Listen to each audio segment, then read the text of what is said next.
bosh og'riq to'g'risida rosa gapirilibdi, lekin hech kim bosh og'rig'ini davosi haqida hech kim gapirmagan. O'sha hamma bekitgan bosh og'riq davosini men sizlarga aytib beraman. Sizlar uchun hamma bosh og'rig'iga davo muolajasini tuzib chiqdim.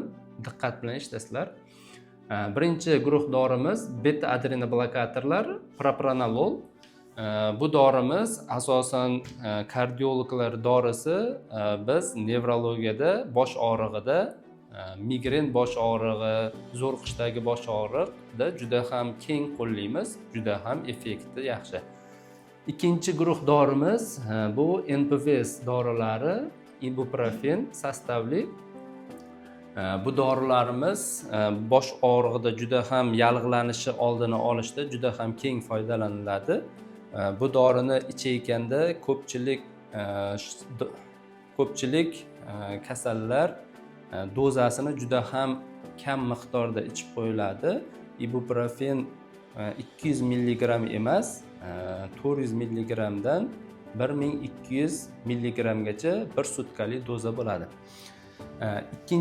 Uchinchi guruh dorimiz triptan, sumatriptan. Bu dorini migren bosh og'rig'ida foydalanamiz. Migren xuruji vaqti, xuruji aurali migrenlarda bosh og'riqni sezganda ichib olsa, og'riq xurujlari juda ham yengil o'tadi.